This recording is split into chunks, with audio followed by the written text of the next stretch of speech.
Your biggest competitor isn't another company. It's not the firm across town stealing your customers.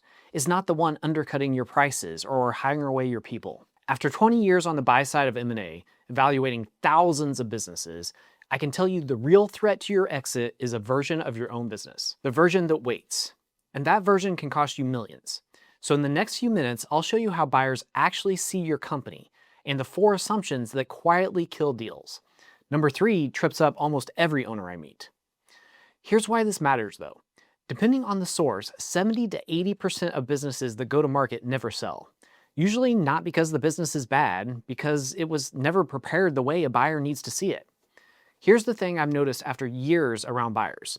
Sellers and buyers look at the exact same business completely differently. The owner sees potential, the buyer sees risk. The owner sees 20 years of hard work, the buyer sees customer concentration. The owner sees relationships. The buyer sees owner dependency. The owner sees opportunity. The buyer asks one question: what could go wrong after I buy this? That's not pessimism. That's their job. And it creates a trap. Most owners assume that because the company is doing well today, it'll automatically be attractive when they decide to sell. That's not how this works. Because what makes a business successful and what makes a business sellable are 2 different things. The best way I can explain this is your own health. Some people eat terribly, never exercise, ignore every habit, and live to 100. It happens. But nobody calls that a strategy. Other people exercise, eat reasonably well, get their checkups. Can they guarantee they'll live to 100? Of course not. But they've dramatically shifted the odds. Selling a business works exactly the same way. Nobody can guarantee you a buyer. Nobody can guarantee evaluation. Nobody can guarantee timing. Anyone who promises that is selling something. But preparation shifts the odds dramatically, and that's the entire game. Now picture what's on the other side of not preparing. Decades building a company, hiring people, taking risks, sacrificing weekends, only to find there's no buyer willing to pay what you expected, or no buyer at all. That's not a pleasant conversation, but it happens every single day. Quick note before we go deeper. If you're planning to sell in the next 1 to 5 years, the time to look at this is now, not when you're ready to list. That's exactly what we do at Presale Prep. We help you see your business through a buyer's eyes before you go to market. There's a link below to schedule a call with our team. Now here are the 4 assumptions, and watch for number 3 because almost every owner gets it wrong. Assumption number 1, I have a great strategy. Maybe, but buyers don't pay for intentions. They pay for competitive advantage.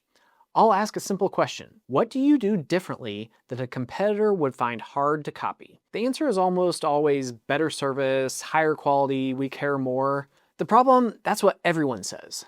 Michael Porter said it years ago. Strategy isn't doing the same things better. It's doing different things or doing things differently. Buyers want evidence, not slogans. Assumption number 2, my financials are clean. Good, that's the starting point, not the finish line. Having a CPA and monthly statements isn't the same as being ready. Buyers want the story behind the numbers, why margins moved, why growth happened, why retention holds. The financial package a buyer wants is very different from the one most owners have in place already. Assumption number 3, the business runs without me. Every seller says this, literally everyone, and a lot of them are wrong. An owner tells me he's only in the business a few hours a week. Then we dig in. Who manages the key customer relationships? The owner. Who approves the big decisions? The owner. Who's the only one who knows how a critical process actually works? The owner. The question isn't whether you can take a vacation. It's whether a buyer can replace you. Those are completely different questions, and buyers spot the difference immediately. Assumption number 4. I already have a marketing deck. This one's everywhere. Owners have a company presentation, sometimes a beautiful one. But buyers aren't looking for a sales pitch. They're looking for evidence. The risks, the growth opportunities, the financials, the customer base, the competitive position, the team. A buyer document isn't marketing, it's communication. And there's a huge difference. One of my favorite examples comes from Charlie Munger. He talked about real estate and landscaping.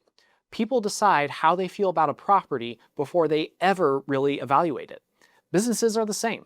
Before a buyer touches the financials, before they build a single model, they form an impression. Is this organized, professional, predictable, well run? Or does it feel chaotic, owner dependent, undocumented? That's why I say preparation is curb appeal for your business. It pulls in more qualified buyers, and if you get a few of them interested at the same time, you're in a far stronger negotiating position.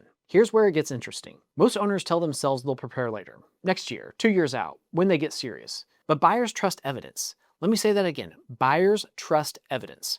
And the strongest evidence takes time to build. Diversifying your customers takes time. Building a management team takes time. Reducing owner dependency takes time. A real growth strategy takes time. Systems take time. You can't fake any of it. And that's exactly why waiting is so expensive. The version of your business that starts today will always be worth more than the version that waits 3 more years. People ask what we really do at Presale Prep. The answer is simple. We help you see your company through the eyes of the buyers. You've probably never evaluated thousands of acquisitions or sat across from hundreds of private equity firms and strategic buyers. They have. And they're judging your company on the criteria most owners have never considered. Our job is to close that gap before you go to market, because fixing what buyers find is far harder and far more expensive after they find it. So, what's your biggest competitor? It's not the company across town. It's not the firm buying up businesses in your industry. It's the version of your business that waits, that hopes, that assumes it'll all work itself out. Because hope is not an exit strategy. Preparation is. If you're thinking about selling in the next 1 to 5 years, the best time to prepare isn't when you're ready to sell. It's long before that. Click the link below and book a call. We'll show you what's helping your value, what's hurting it, and the changes that move the needle most before you ever go to market. The harder you prepare, the luckier you get.